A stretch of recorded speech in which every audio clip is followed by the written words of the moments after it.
Friends welcome back to my channel. तमने बधाने केम छे? मजामां छो फ्रेंड्स। जे पुरुषोने स्पर्म एकदम ओछा होय, स्पर्मनी क्वॉलिटी ओછી होय तो ते लोकोए शुं करवुं जोईए? खास तो एवा पुरुषोए जे તેમની વાઇફના માટે બાળક રાખવા માટેની કોશિશ કરી રહ્યા છે, કારણ કે આ પ્રશ્ન મોસ્ટ ઓફ એ લોકોને જ હેરાન કરે છે જે લોકોને બાળક રાખવાની કોશિશ કરી રહ્યા છે અને બાળક રહેતું નથી, સ્પર્મની ક્વોલિટી સારી નથી હોતી કે પછી સ્પર્મ ખરાબ હોય છે કે પછી શુક્રાણુની સંખ્યા ઓછી હોય છે, તો એવા સમયે તમારે શું કરવું જોઈએ કે એવું કઈ વસ્તુ ખાવી જોઈએ કે એવું શું ન કરવું જોઈએ તેના વિશે આપણે આજે ચર્ચા કરવાના છીએ। તો વિડીયો લાસ્ટ સુધી જોજો, સ્કીપ બિલકુલ ના કરતા। અને આ મને કમેન્ટ આવી હતી, કમેન્ટ પરથી હું આ વિડીયો બનાવું છું। એક લેડીઝની કમેન્ટ હતી, કમેન્ટમાં એમ હતું કે એને 2 વર્ષથી ટ્રાય કરી રહ્યા છે પ્રેગ્નન્સી રાખવા માટે, પરંતુ પ્રેગ્નન્સી રહેતી નથી, તો શું કરવું જોઈએ। મેં એને કમેન્ટમાં ઘણી વાત કરી, પણ એમને એમ કીધું કે જે સ્પર્મની ક્વોલિટી છે ને એ સારી નથી, તો સ્પર્મની ક્વોલિટી સારી કરવા માટે આપણે શું કરવું જોઈએ એ આ વિડીયોમાં આપણે ચર્ચા કરવાના છે। સૌથી પહેલાં તો ફ્રેન્ડ્સ હું જે શું નથી કરતા હતા, શું તમારે નથી કરવાનું એના વિશે ચર્ચા કરવાના છે, અને પછી લાસ્ટમાં તમારે એવા 3 બીજ ખાવાના છે। એ બીજ ખાવાથી ફ્રેન્ડ્સ તમારી સ્પર્મની ક્વોલિટી સારામાં સારી થઈ જાય છે। એમાંથી જે ત્રીજા નંબરનું જે બીજ છે ને એ તો જે સ્પર્મની ક્વોલિટી સારી નથી, ડૉક્ટર એમ કહે છે કે તમારા સ્પર્મની ક્વોલિટી સારી નથી, તો એ લોકો માટે આ વિડીયો ખાસ છે ને એ લોકો લાસ્ટ વિડીયો સુધી જરૂર જોવે, કારણ કે જે આ ત્રીજા નંબરનું બીજ છે ને એ ખાવાથી ફ્રેન્ડ્સ તમારી સ્પર્મની ક્વોલિટી સારી થઈ જાય છે। તો હવે આપણે પહેલાં ચર્ચા કરશું કે શું નથી કરવાનું।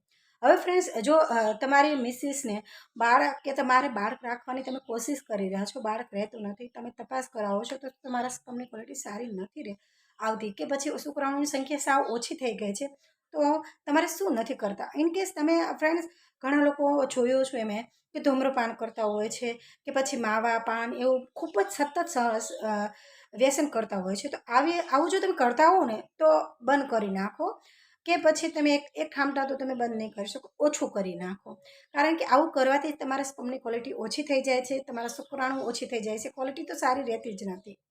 બીજું ફ્રેન્ડ્સ કે જે વ્યક્તિનો વજન ખૂબ જ વધારે હોય છે તો એવા લોકોને પણ જાણવા મળ્યું છે કે તેમના સ્પર્મની ક્વોલિટી ઓછી થઈ જાય છે, આવું એમના હોર્મોનલ સંતુલન બગડવાના કારણે થતું હોય છે।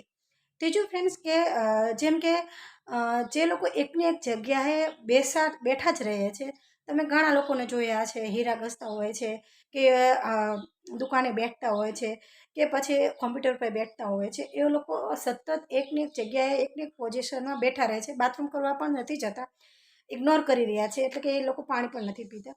તો એવા લોકો જ્યારે એકની એક જગ્યાએ બેસી રહે તો એવા લોકોમાં પણ મોસ્ટ ઓફ એવું જાણવા મળ્યું છે કે સ્પર્મની ક્વોલિટી ઓછી થઈ જાય છે કે શુક્રાણુની સંખ્યા ઓછી થઈ જતી હોય છે।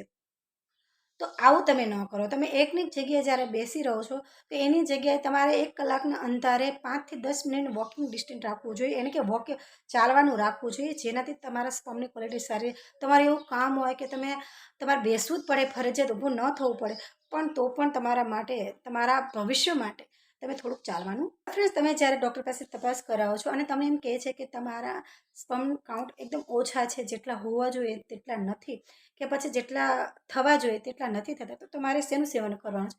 ફ્રેન્ડ્સ મેથીના બીજ એવી વસ્તુ છે કે જે તમારા સ્પર્મ કાઉન્ટ વધારવા માટે ખૂબ જ મહત્વ ફાળો આપે છે। મેથીના બીજનું સેવન કરવાથી હોર્મોન સંતુલન વધારે છે, પ્લસ ફ્રેન્ડ્સ મેથીના બીજ ખાવાથી સ્વાસ્થ્ય પણ સારું રહે છે।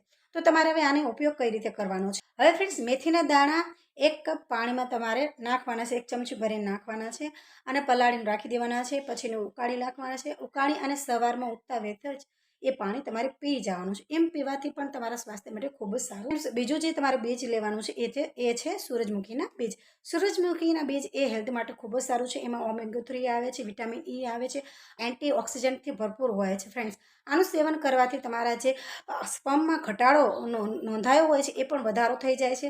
હવે આનું સેવન તમારે કઈ રીતે કરવાનું છે? તો શેક બનાવીને, સ્મૂધી કરી અને દૂધમાં ઉકાળીને પણ આને લઈ શકો છો। હવે જે ત્રીજી વસ્તુ છે ને એ ખૂબ જ મહત્ત્વની છે, ખાસ મહત્ત્વની છે। તમને મેં પહેલાં પણ કીધું હતું કે ત્રીજી જે વસ્તુ છે ને એ ખૂબ જ છે, જે તમારા સ્પર્મ એકદમ ખરાબ હોય છે ને તેનો પણ સુધારો કરે છે, અને કે જે તમારા સ્પર્મમાં તમને કહે છે ને કે નથી સારા એના પણ સારું કરે છે।